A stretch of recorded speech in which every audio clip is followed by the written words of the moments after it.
Hello, everyone. I am Jenny Spicer. I'm a member of IPNSIG and part of quite a few working groups, as you can see. Um, One of those working groups is the Architecture and Governance Working Group. It's done a lot of work we're very proud of, and that is going to interact with what we talk about here today. If you don't know the IPNSIG, we're all about interplanetary networking, and we are now the interplanetary chapter of ISOC. ISOC's mission has been so core to how we address the internet and space because if the internet is for everyone, it should be for everyone everywhere. Today, we are very lucky to have Andrew Sullivan presenting. He is the CEO and president of ISOC. So thank you very much, Andrew, and we will have some questions at the end. I just want to let everyone know we have a chat section and a Q&A section. So feel free to introduce yourself in chat, and if you have a question that you would like to ask Andrew, please do pop that in Q&A. And for now, I will hand this over. Thank you, Andrew. Thank you, Ginny, and greetings to everyone. I want to, thank the organizers for inviting me to offer some thoughts about this report, Solar System Internet Architecture and Governance. As you've heard, I'm Andrew Sullivan. I'm president and CEO of the Internet Society. I'm especially delighted that the Interplanetary chapter of the Internet Society, sometimes known as IPNSIG, is so active and helps to remind everyone that the Internet Society is indeed a whole society of various interests and concentrations. I really appreciate being invited, and I just always, when I start this, I like to be clear that these remarks are my own observations. They might not represent the views of the Internet Society as a whole, or the rest of the Internet Society staff or board, or in fact anyone else. I'm supposed to talk for about 30 minutes. I'm probably going to start, or I'm probably going to finish a little bit sooner than that. But I hope to say some provocative things that will cause some of you to ask more questions. I'm going to talk without slides today because I didn't have any pretty pictures for this. And I'm not making a terribly technical argument here. But if there is something that isn't clear or that you need written down, please ask a question about it in the Q&A, and I'll try to make sure that we get it written down so that you can see it. Now, before I go on, I should note that I actually have a special interest in space operations for a completely weird and personal reason. I am told reliably that I watched the launch of Apollo 11, which happened about a month and a half after I was born. But of course, I don't remember that. The reason that I was propped up to watch a television I doubtless couldn't even see was simple. My father had been part of the space program until he wasn't. See, I was born in the United States, but I was born to Canadian parents. I'm a border baby. And my father worked for a firm that was involved in the 1960s space projects until one day, someone noticed he was Canadian. Now, space shots in those days were serious nationalist business, and they couldn't have a Canadian involved, so he got shuffled off to some life support program where he invented the regulator for the positive pressure breathing apparatus that keeps firefighters and miners alive. NASA still gave him an award when he retired, so I suspect civilian and non-civilian programs were not actually that different. But in any case, this family lore has given me a deep suspicion of people who want to build boundaries where collaboration should exist. And that is why I have devoted much of my career to the internet. And that's also part of the reason that I welcome this report from the Interplanetary chapter. This report is a lovely, clear overview of the state-of-the-art thinking about the solar system internet. Or SSI. I'll probably say SSI sometime during this, but anyway, you all know Solar System Internet, SSI. One of the challenges for anyone who hasn't been paying attention to all the discussions that have been going on for some time is to get a crisp and clear outline of what needs to be taken into consideration when talking about these issues. And I think IPNSIG should be extremely proud of this. I think it's at once an accessible overview of the topics. It has some clear recommendations for next actions. And this is the sort of thing that we can only do as a whole society, right? There's no way that the Internet Society with our little staff can cover everything that that touches on the internet. And I think this is a really signal achievement and an example to other special interest groups and chapters of the Internet Society. So I'm really thankful. Now, one of the ways this report is a helpful contribution to the discourse about the solar system internet is that it takes into account the history of the internet in what we can call both positive and negative ways. So it points out quite correctly that many of the features of the internet or its wider governance were undeveloped for some time. And this was because nobody exactly knew what would be needed, so it would have been foolish to design too much too early. And we can call this the late binding theory of internet development. Or I'm going to call it that anyway. So if you hear me talk about late binding, that's what I mean. Now, the report notes that the space environment is only somewhat conducive to this kind of late binding. And there are a few reasons for this. One, spacecraft are often far away from any source of updates. Two, they have limited capacity for updates and limited bandwidth to get those updates to them anyway. And three, they're dangerous to update in the field when they're already working, because you can't go and reboot them because they're far away. In addition, the report notes, I think quite correctly, that there are some parts of the late binding approach that in retrospect were problematic.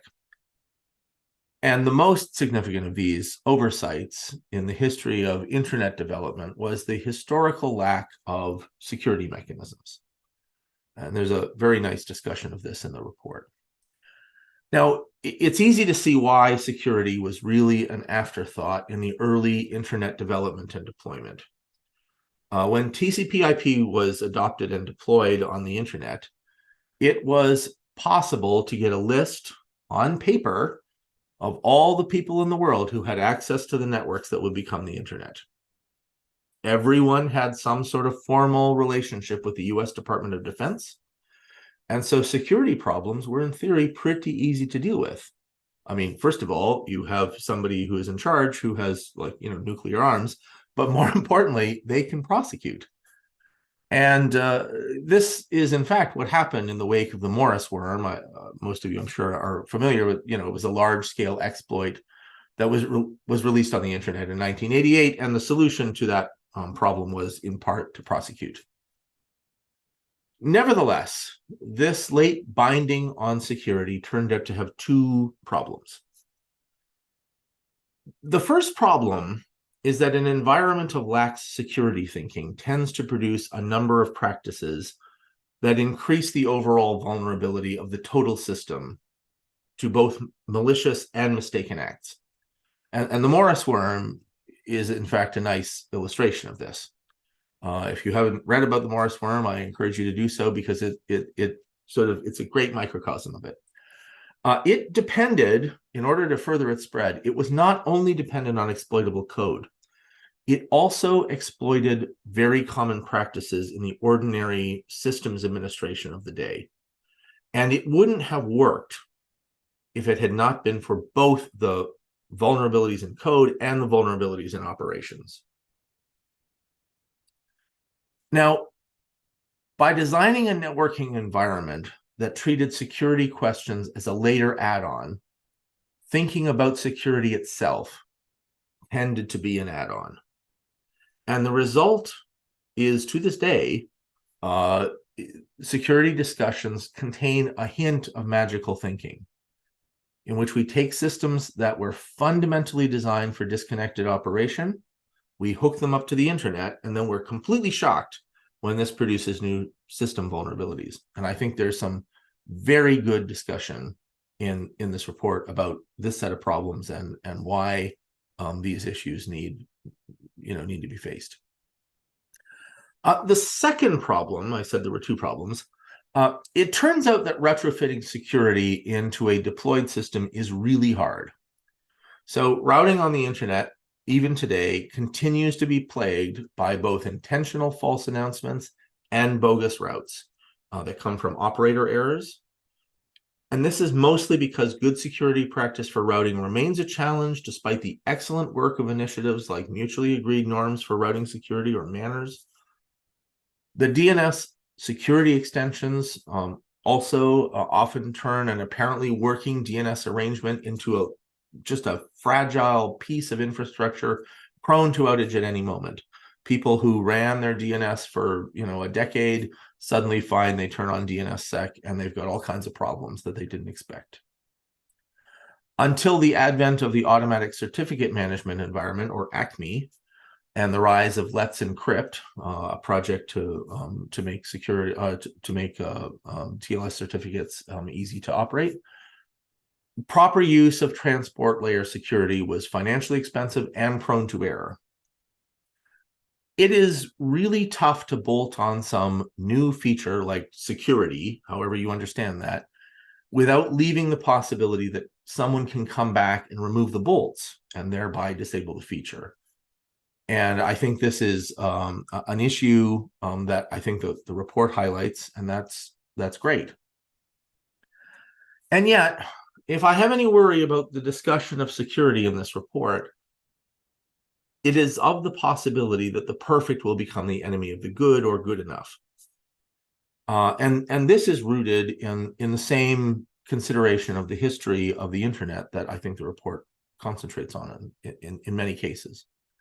It took quite a bit of time and experience to understand what good security might look like for any particular environment on the internet. And this report notes quite correctly that the history of space communications was very much bound up with central control and authority. That will change somewhat in the solar system internet, of course, but space operations are still quite costly. They're also generally undertaken by mostly large and fairly bureaucratic organizations. Now, these kinds of organizations have a view of what constitutes security, and it might be quite different from the view of some smaller or more nimble organizations. So there is a risk that approaches to security in the solar system internet will reflect a bias towards control and centralized management, and that could turn out to be quite harmful to the long-term development of the solar system internet. Now, you might object that this risk that I'm talking about is negligible because the solar system internet can use similar multi-stakeholder governance models that the terrestrial internet does today. And it is, of course, possible that this is correct. But I think there are two differences that really make a difference compared to the history of the internet. And so I want to explore them and see what the implications are. The first matter is the actual nature of the internet's governance models. And here we get into trouble in part because our own myth-making, and by our own, I mean the internet community broadly speaking. To be clear, what is certainly true today is that internet governance is indeed a multi-stakeholder affair. This makes total sense when you think about how the internet works. Operating things in a multi-stakeholder fashion was not some weird political experiment by nerds who didn't like kings, presidents, or voting. It was also the expression of a deep practical point about the internet. And I think this gets lost a lot, and that's the reason I'm hammering on it. The internet is a network of networks. I'm not telling any of you things you don't know. But because it is a network of networks, there isn't really anyone who could be in charge. You run your network for your purposes. I run my network for my purposes. Your network, your rules. So it's just by appealing to our common interest in interoperating that we get the internet working of our networks, and that's how everybody gets the internet. Now, you all know this. I don't think I'm telling any of you anything news to you. But notice the consequence. The only way we can govern this is by getting most everyone to come along. Whether it be the contents of the root zone, or the way routing announcements are done, or what represents acceptable content on the internet, the only way to get you to participate is to convince you that it's worth it to you. And so people accept, for instance, the IANA root zone because it's way more convenient to just continue using that than trying to do something else. And that's partly because ICANN's processes are good enough for deciding what goes into the root. Now, if something were to work better than the DNS magically tomorrow for the purposes of a global network as soon as it would be deployed, that is, instantaneously, we have a DNS replacement, then probably the DNS would get replaced. That doesn't seem to be in the offing, but I want to acknowledge that this is a logical possibility. But also, I think it's really important to remember, if ICANN's processes or IANA's processes were high-handed enough, or they trod on enough network operators' interests to cause enough pain, the IANA root zone, if not the whole DNS, would probably also get replaced. So suppose, just to pick a completely absurd idea, suppose that ICANN could impose a fee of $50 for every query to the root zone and decided to start collecting that. It's a ridiculous idea, but you can see this would be an operational condition that would cause people to abandon that that consensus that we have and go to try to do something else. And that is why we have a multi-stakeholder governance model of the internet, because a global network of networks more or less has to be multi-stakeholder. Otherwise, it just devolves into a bunch of non-interoperating walled gardens, and I'm going to get back to this in just a moment. So while multi-stakeholder governance is a hallmark of how the internet is governed today, and really the only way it can be governed without ceasing to be the internet as we understand that word, the early history of the internet was not actually so inclusive. As Andrew Russell argues in his book, Open Standards in the Digital Age, the internet had something crucial going for it. And this is a quote: "The internet's growth was grounded in a fluid set of institutions that resembled a form of autocratic and centralized control over system architecture and standardization," end quote. And this might seem like a kind of heresy, especially coming from me. I'm the tribune of the Internet Society. But Russell has a point. When one compares the early history of internet standards up against the standards development work under the Open Systems Interconnection Framework, it is very tempting to tell an easy story. The lightweight mammalian internet approach beat out the old dinosaurs of OSI. But Russell argues the reason OSI was so ponderous was a procedural one. Every interest came to the table and wanted what they valued either to be respected or reflected in the standard, or both. And since OSI was an international standards effort within the International Standards Organization, or ISO, it was subject to a lot of formal rules and appeals. Such rules were intended to ensure that everyone with an interest could get that interest represented. Highly international collaboration. In practice, this meant that OSI looked poised never to complete. And by contrast, the internet protocols were developed in an environment free of such procedural niceties. Russell, I'm going to quote him again, "One advantage," he says, "of having a single benefactor, ARPA or DARPA, the Advanced Research Projects Agency, was that it could, when necessary, force its users to follow orders." The success of OSI protocols could only have happened if dozens or more like-minded governments all got behind it. But the internet protocols could succeed if they satisfied one stakeholder, ARPA or DARPA, depending on what year it was, but more generally, the US Department of Defense. This early autocratic style had a distinct advantage because standardization didn't have to depend on what could be agreed upon internationally. It needed merely to depend on what appeared to work, and it only needed to make work enough to solve the next problem. And in this sense, early internet engineering is an expression of a style of conceptual practice that the philosopher Andrew Pickering, like in his book, The Mangle of Practice, calls bridgeheads. This metaphor might be a little unfamiliar, and it requires a little unpacking, so I hope you will indulge me while I oversimplify this. But in military work, when you're attacking across a body of water, there is a strategically important area of ground where you intend to land. Historically, it's at the far end of a bridge over the water, which is why we call it a bridgehead. The critical point in this metaphor is that when you're attacking, you need to establish a perimeter of control and defense over an area on the far side of the body of water, and you need to consolidate your forces there. And from that strong point, you can proceed to the next point in the military operation.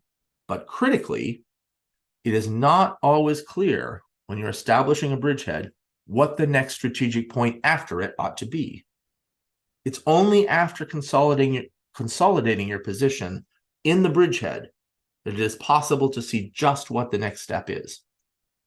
Now, in Andrew Pickering's use, the point is that the development of science, or conceptual practice, because he's a philosopher, so we use jargon, this development proceeds in the same way. It, quote, tentatively fixes a vector of cultural extension to be explored. See, I warned you there's jargon. Pickering is mostly talking about so-called pure sciences like physics, but in my experience, network engineering has a very similar structure to this. It is often totally unclear what the ultimate shape of a given protocol or feature will be, especially when you're dealing with novel problems. Instead, you start by establishing a sort of base, and then you work out from that comfortable ground until you find the path to your next destination. And sometimes this takes several iterations. This style of development favors so-called rough consensus and running code. But that is in part because one has the freedom to ignore the people who are in the rough. And in part because there has to be a clear consumer of the running code. If too many people are involved in the rough consensus, or if you take too many people to decide what running code means, your path to standardization is awfully rocky. You get to your bridgehead and then find that you face a mutiny about where to go next. And anybody in this discussion who has been through Internet Engineering Task Force processes will, find this familiar. You get to last call and you're like, oh, now I've got another mutiny and I don't know why. Sure enough, Russell describes this very problem in his interpretation of what happened during the famous Kobe meeting of the Internet Engineering Task Force, where the Internet Activities Board ceased to be a small council of wise elders who were guiding the Internet's development and became the modern Internet Architecture Board. They were no longer commanders of an invading force. The IAB had to accept that the era of autocratic Internet development was over.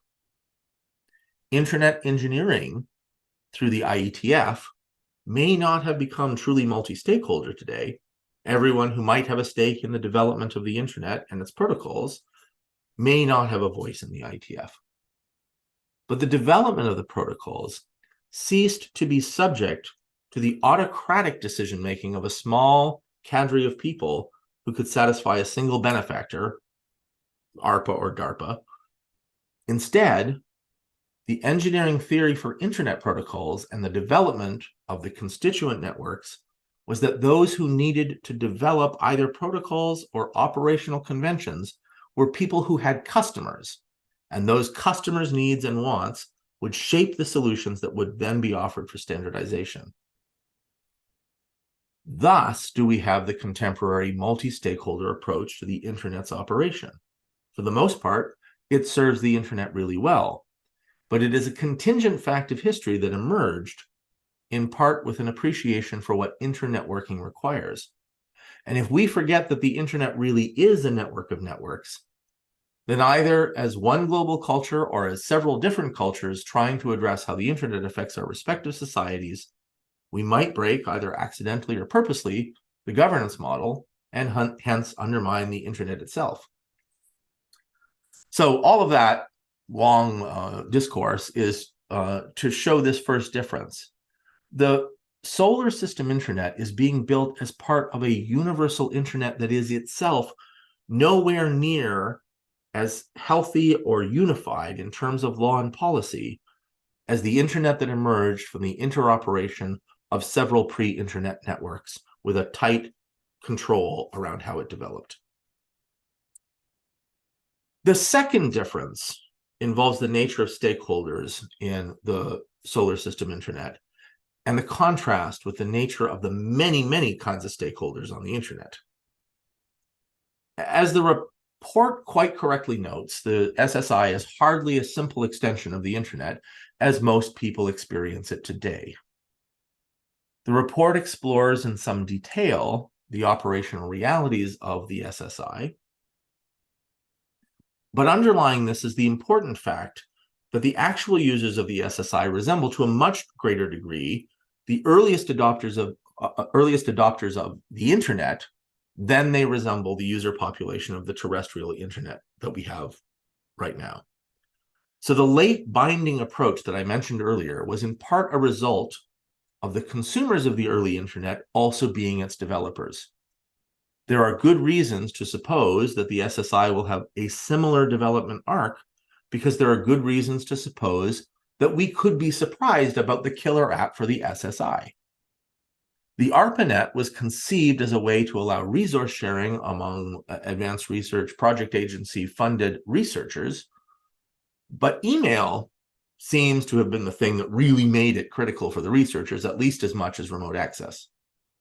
Humans are fundamentally social creatures, and we often develop our technologies in ways that allow new forms of social expression and interaction, even when those interactions might appear to be in principle entirely utilitarian. Why did cars or laptops become so stylish? I noted at the beginning of this talk my own tenuous connection to solar system space travel, but that was not for nothing. Though many days I feel old and creaky, and the young participants in the Internet Society often make me realize what a throwback I am, it is still true that human space exploration has unfolded in less than 70 years. The solar system internet plans are ambitious ones that extend the projection of our collective societies across distances that many of us can barely imagine. At the same time, it took us less than 30 years from the end of the NSF Net Acceptable Use Policy in 1995 to the time today where many people across the world think the internet is responsible for every human frailty you care to mention. Bringing together these two pretty new ways of being human in the universe may reveal to us things we didn't even know were questions we wanted to answer, and it may also reveal to us things we didn't want to know about ourselves and our ways of interacting with the universe. And so that is one note of caution that I would offer to the report. It is pretty firm in some of its recommendations about the technical architecture of the solar system internet. I might therefore suggest that while the bundle protocol for delay or disruption tolerant networking and traditional TCP/IP for local planet use are one clearly good path to pursue in the solar system internet, this report might be a little too definitive in its recommendation that this is a settled path to pursue. Despite the quite correct caution that the report notes about the difficulties of protocol changes in space, it is also worth remembering the other historical evidence from the early internet.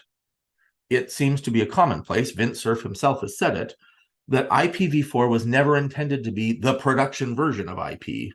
It escaped from the lab.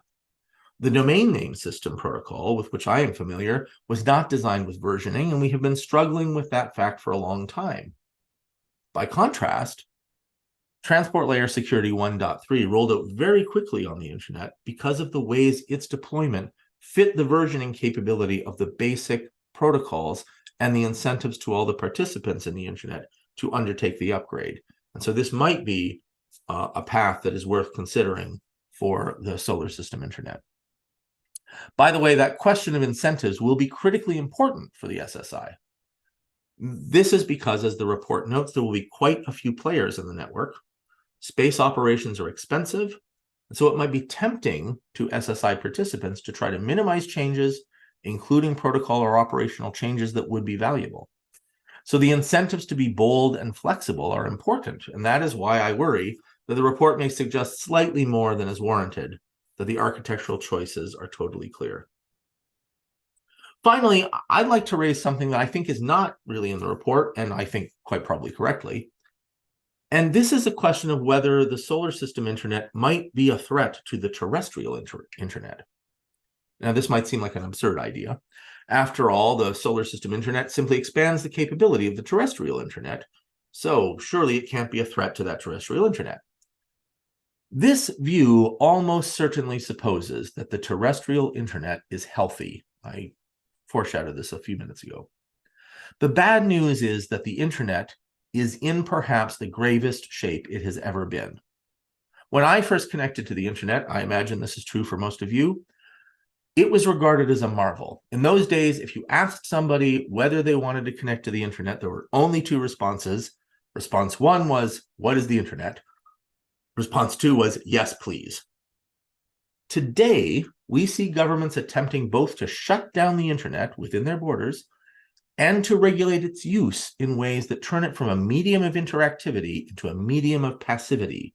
That is, from a town square, no matter how large you might think the town is, into broadcast television. So many policymakers have had internet access for so long and so ubiquitously that they have forgotten the possibility, if they ever even knew, that the internet could be injured or even broken into pieces by ill-advised policy interventions. At the same time, some of the largest and best capitalized firms in the history of capital are endeavoring to own or control so much of internet communication that users experience the internet in name only. Some of these firms even encourage new regulatory regimes, knowing full well that giant incumbents in a new regulatory regime almost always receive a permanent structural advantage against any startup that might disturb the status quo. 20th century phone company monopolies, regulated as they were, worked very hard to maintain that regulated position because it was extremely good for their shareholders, even if it wasn't so good for consumers or for innovation. Some of those same giant companies will inevitably be involved in the contemporary, commercially driven space operations that make the solar system internet so important to build. It is entirely possible, then, that the priorities of a company that is involved in both terrestrial and interplanetary networking will come to overshadow the priorities of users of the internet, or even the needs and architecture of the internet itself. And we need to be on guard for these kinds of developments. Maintaining the way things are, especially in the context of the exploratory work in the SSI, should not be an option that any of us will accept. Competitive and profit-driven exploration of space, space networking, and terrestrial networking are all valuable contributions to the development of human capacity. We should not shy away from such motives. But neither should we be so much enthralled to the promises such competitors might make as to let their pecuniary interests shape the development of the terrestrial or interplanetary networks away from the interests of all humanity. The internet, both here on our blue orb and up in the great darkness of space, is for everyone. Let us make sure that that vision becomes a true description of the world. Thank you so much for inviting me to this session. Thanks for an excellent report, and I hope we have a productive discussion.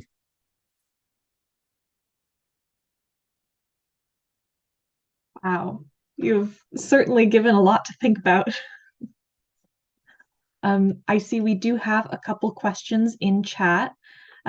Also, if anyone has further questions, please do feel free to put them into the Q&A session or the Q&A section. The first question that came up pretty early in the talk has to do with decentralized autonomous organizations, which, as I understand them, internet states that use blockchain to regulate themselves without being tied geographically. Do you have any opinions of DAOs or any opinions that apply governance through blockchain transactions? Will decentralized governance succeed, or do you think multi-stakeholder governance is as far as we can realistically go? One of the big challenges with attempts to build governance through blockchain is that many of the problems we have in governance are not really first come first serve, or sort of transparency problems of the kind that any distributed ledger like blockchain can deliver. So there's a whole series of challenges that really involve political differences between different groups of people and so on, and that's a tussle. In the sense of the famous paper about the internet talks about that there is this there's this struggle to work out the right answer, and the right answer is not necessarily the first one on the blockchain. I mean, that's the best claim. That is, somebody showed up and made the claim, and here we are. But most of the time, your problem is not who got this thing first. Most of the time, your problem is instead to understand how we all want to work it out. Some of the proposed mechanisms in DAOs are an attempt to just use transparency to make the governance issues go away. And I think to the extent they increase transparency, these could be a useful tool for those conversations. But fundamentally, you're still going to be faced with the multi-stakeholder problem that if I think that your blockchain is doing me a dirty, then I'm just not going to participate with you. And very quickly, what we start to see are these islands of networks that are not really internetworking. They're instead just a bunch of walled gardens.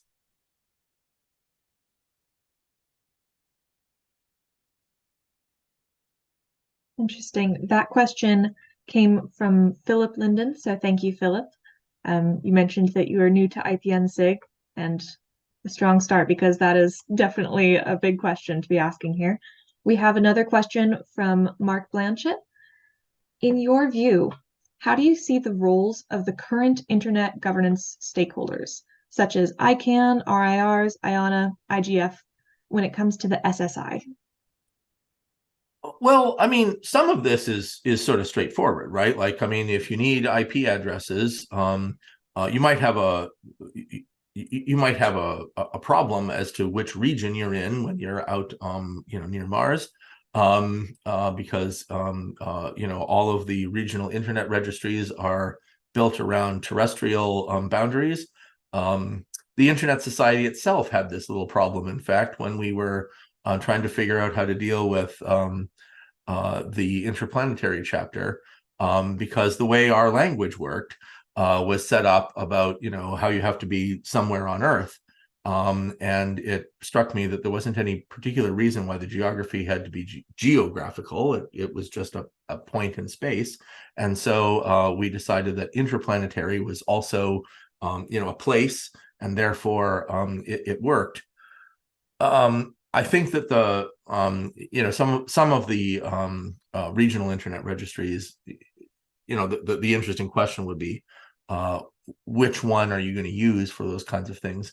But I mean, that's a sort of trivial problem, right? Like, this is a bureaucratic problem that I'm sure we could work out with enough goodwill and a little bit of attention. And after all, nobody wants V4 for outer space operations, I hope. So, we've got more than enough V6. You could probably go to any of the RIRs and ask them, well, could I have a big chunk of this? And probably it wouldn't matter where you got it from.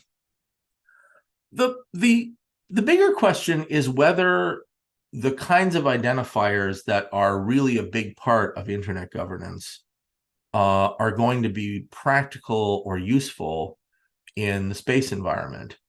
I think the report that we're talking about today sort of suggests that that's a well understood answer. And I'm, as I tried to suggest in my remarks, I'm a little more skeptical about that. I think that we might discover that domain name system. I mean, the fascinating thing about the DNS is that it's a terrible answer to just about every problem, except it's the distributed database we have. And so people jam stuff and do it all the time. And the probability that somebody's going to try to do that in the space environment is, pretty good, because programmers are lazy and they've already got this API, so they'll just try that. I mean, back when I used to know how to do things with a computer, I would have done those kinds of things. Why not try this? What's the difference? Like, a few minutes of latency on my DNS query. Why can't I just do that? And I can imagine that people will try these things. So I think there will be some interesting operational problems, but I think what's mostly interesting about this internet governance question is that, by and large, the internet needs very, very lightweight governance.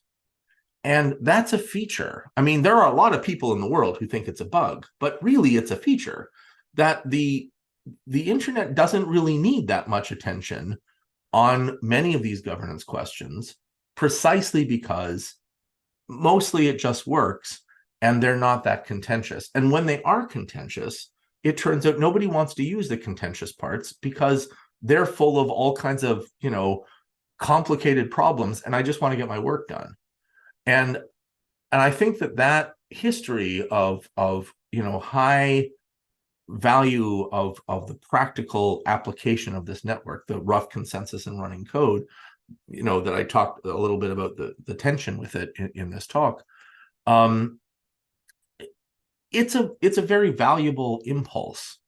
When you talk to programmers, they don't want a big complicated API. They don't want a lot of stories, and they really, really don't want like a governance layer. I sometimes think that the 7-layer model is a fake, and we've got a whole bunch of people who are attempting hard to add the economic and political layers on top of it, and they want to spend all their time there. And I think for people who are trying to build applications, they just don't want to talk to those layers.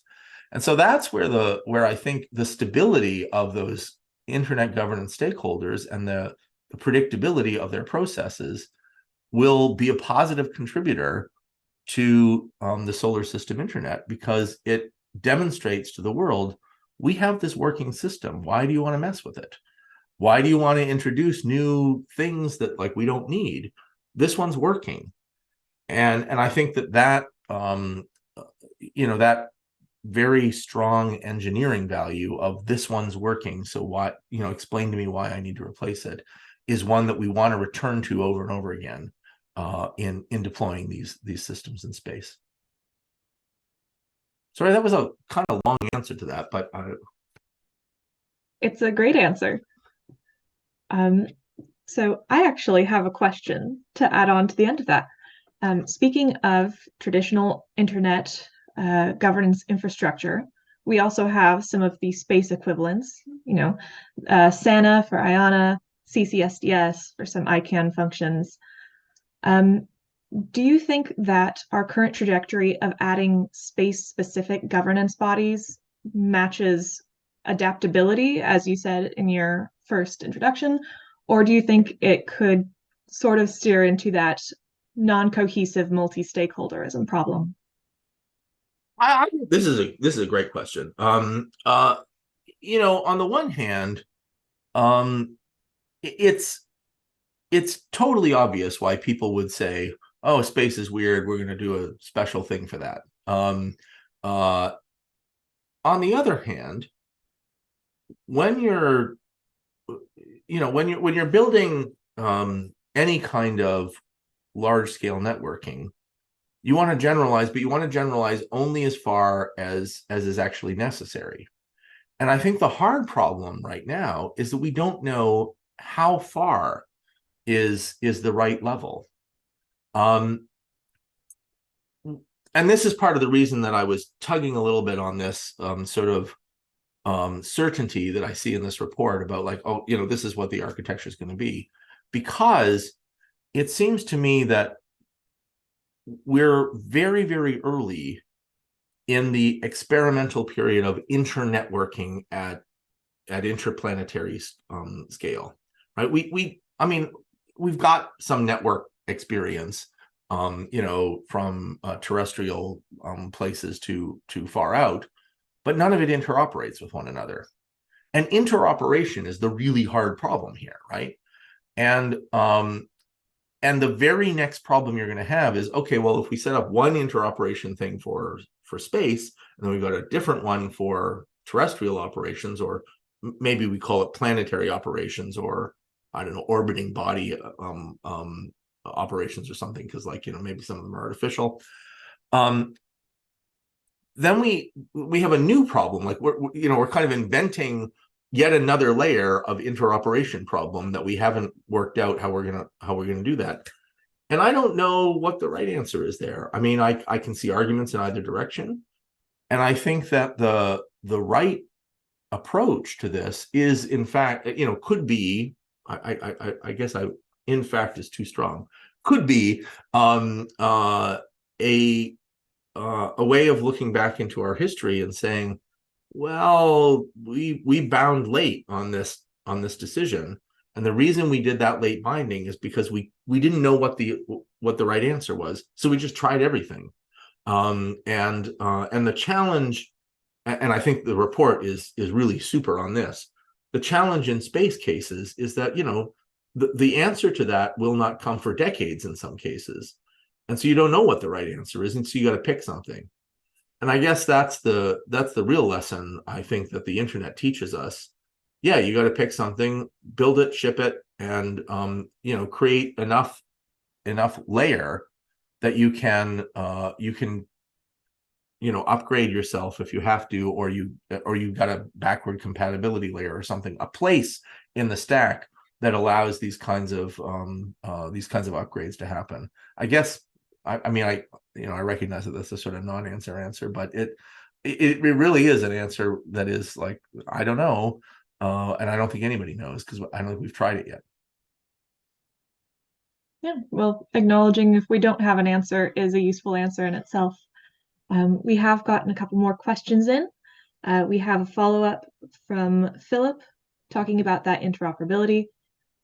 Interplanetary interoperability is going to be mostly computers talking to computers and making decisions without a human in the loop. Does that change what the right answer is compared to the internet between humans?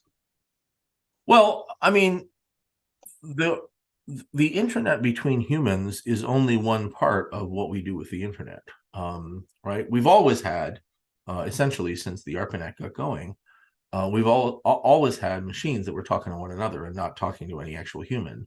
A lot of the time, the fallback was, oh, we give up and kick this to a system administrator or whatever. But there were always systems that talked to one another, and built things on top of that.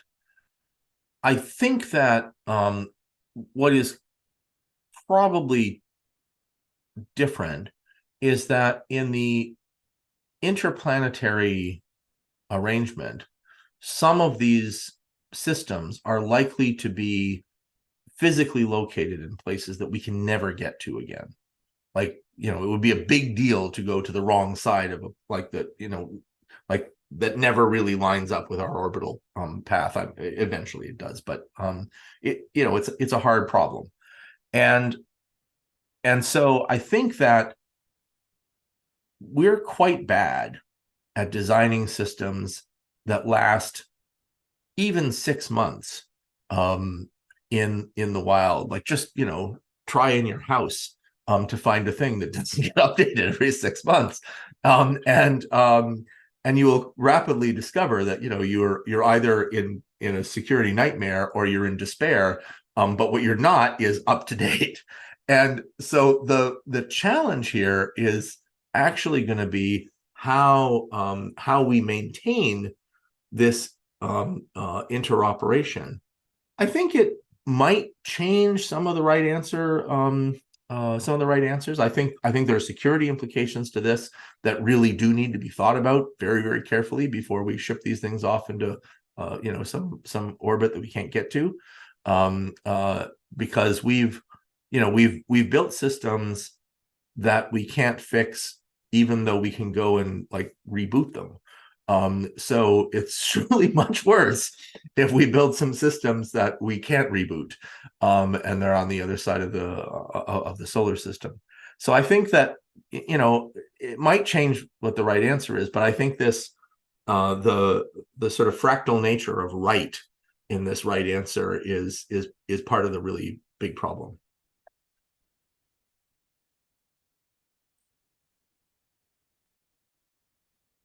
All right. I know that we are going to get an incoming question from Scott Johnson, I believe.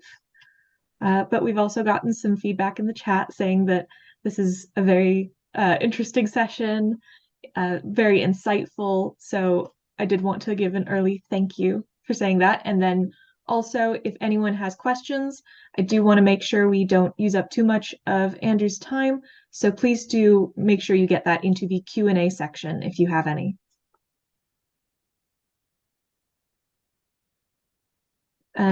So I can read the question as it was originally asked by Scott. There are new resources other than IP and ASNs to participate in the bundle protocol network. Any suggestions to manage these resources, particularly given that the specification for these resources is along the IETF path towards RFCs? I mean, historically, when you have registries that need management, you put them in an IANA registry, and you and you find a way to hand them out. The problem, I think, in the bundle protocol is that these are new kinds of identifiers, and we don't have an obvious manager for those new kinds of identifiers. I think that the internet community knows how to build resource managers for identifiers. I think that that's something that we're pretty good at. I think that the biggest problem we have with those very often is scarcity creates, especially artificial scarcity, creates an incentive for people to try to camp on resources that other people might want to use. And so the really critical thing here is to make sure that abundance means that this is a relatively low cost, relatively uncontroversial area of policy that doesn't involve a great deal of angst about who's in charge or why they're in charge or anything like that. Now, I recognize that the internet has entered into a new era as compared to when regional internet registries or ICANN or any of those things were set up. And many of the issues that we're faced with are artificial political problems. People have decided that, well, this is a thing and I should be in charge, and therefore make me important. I do think that that's going to be a challenge, and it's a political challenge. But that is the kind of thing, actually, that the Internet Society tries to help with. So if this is the kind of problem that we're going to run smack into, like that we're going to have a turf war between the ITU and the IANA, or I don't know, some new agency that wants to set it up from company Andrew Stan, then I feel like that's the kind of thing that the Internet Society is really well designed to make arguments for the health of the internet, and to try to show that the consequences for the internet of messing with this tradition are bad for the internet, and bad for all of the users of the internet, and bad for all of the humans in the world who want to get the benefits of this. And therefore, we should try to do something that is lightweight and not too politically controversial. Maybe this is a sort of insane optimism that's come over me today, because a lot of the time I feel like, oh, this is all very bad. Politicians are wanting to make mountains and molehills.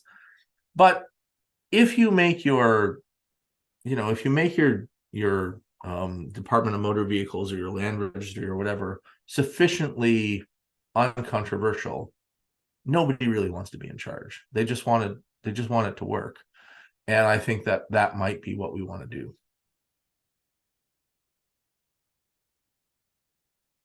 I like that.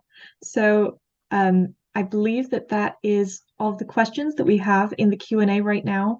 I want to again say thank you so much. This has been wonderful to hear your insight based on the internet's history, your own experiences with the internet, and our current state of expanding past our own planet.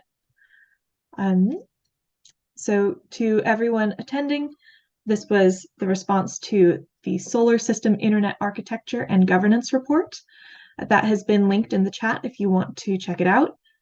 And of course, we do have a survey that will be sent to you, or you will be sent to the survey when this concludes, with any feedback that you have for this session, any ideas of future sessions that you would like to see from the IPNSIG. We would love to hear it. Thank you all for attending, and thank you so much, Andrew. This has been great.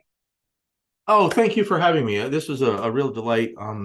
Most of my day job, I don't anymore get to do internet stuff. I have to wear a management hat. So this was a really fun time. Thanks a lot. Great. Thank you.